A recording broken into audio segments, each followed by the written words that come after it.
Hi ನಮಸ್ಕಾರ. ಎಂತ ಗೊತ್ತುಂಟಾ, ಇದಕ್ಕೆ ನಾವು ಪುಂಡಿ ಅಂತ ಹೇಳ್ತೇವೆ. ಇವತ್ತು ನಾನು ಪುಂಡಿ ಹೇಗೆ ಮಾಡೋದು ಅಂತ ಹೇಳಿಕೊಡ್ತೇನೆ. ನಮ್ಮ ಕಡೆ ನಾವು ಪುಂಡಿಯನ್ನು ಕುಚ್ಚಲಕ್ಕಿಯಲ್ಲೇ ಮಾಡೋದು. ಮೊದಲಿಗೆ ಕುಚ್ಚಲಕ್ಕಿಯನ್ನು ಚೆನ್ನಾಗಿ ತೊಳೆದು ಒಂದು 4 ಗಂಟೆ ನೀರಲ್ಲಿ ನೆನೆಸಿಡಬೇಕು. ನಾವು 4-5 ಗಂಟೆ ನೆನೆಸಿದ ಅಕ್ಕಿಯನ್ನು ಗ್ರೈಂಡರಲ್ಲಿ ಹಾಕಿ ಗ್ರೈಂಡ್ ಮಾಡಿದ್ವಿ. ಸ್ವಲ್ಪ ಗ್ರೈಂಡರಲ್ಲಿ ಹಾಕಿದ್ರೆ ಸ್ವಲ್ಪ ನೀರು ಸೇರಿಸ್ತೀವಿ, ಜಾಸ್ತಿ ನೀರು ಸೇರಿಸಬಾರ್ದು. ಗ್ರೈಂಡರಲ್ಲಿ ನೀರು ಹಾಕದೆ ಗ್ರೈಂಡ್ ಮಾಡ್ಲಿಕ್ಕೆ ಆಗೋದಿಲ್ಲ ಅಂತ ಸ್ವಲ್ಪ ನೀರು ಹಾಕಿದ್ವಿ.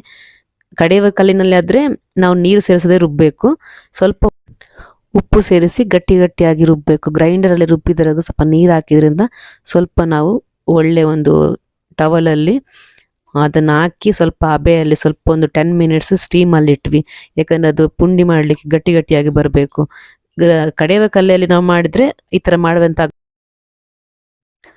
10 ನಿಮಿಷ ಸ್ಟೀಮ್ ಆದ ನಂತರ ಅದನ್ನು ತೆಗೆದು ಅದು ಬಿಸಿ ಇರಬೇಕಾದ್ರೆ ನಾವು ಪುಂಡಿ ಕಟ್ಟಲಿಕ್ಕೆ ಸ್ಟಾರ್ಟ್ ಮಾಡಿದ್ವಿ. ಪುಂಡಿ ಎಲ್ಲ ಕಟ್ಟಿ ಆದಮೇಲೆ ಅದು ಸ್ಟೀಮಲ್ಲಿ ಪುನಃ ಒಂದು 10 ನಿಮಿಷ ಪುಂಡಿ ಬೇಯಲಿಕ್ಕೆ ಇಟ್ವಿ. ಪುಂಡಿ ಒಂದು 10 ನಿಮಿಷ ಬಿಡಬೇಕು ಬೇಯಲಿಕ್ಕೆ. 10 ನಿಮಿಷ 15 ನಿಮಿಷ, ಅದು ನಿಮ್ಮ ಕ್ವಾಂಟಿಟಿ ಮೇಲೆ ಡಿಪೆಂಡ್ ಆಗುತ್ತೆ, ನಿಮ್ಮ ಪಾತ್ರೆ ಸೈಜ್ ಮೇಲೆ ಡಿಪೆಂಡ್ ಆಗುತ್ತೆ. 10-15 ನಿಮಿಷ ಬಿಟ್ಟ ನಂತರ ಈಗ ಪುಂಡಿ ತಿನ್ನಲಿಕ್ಕೆ ರೆಡಿ ಆಗಿದೆ.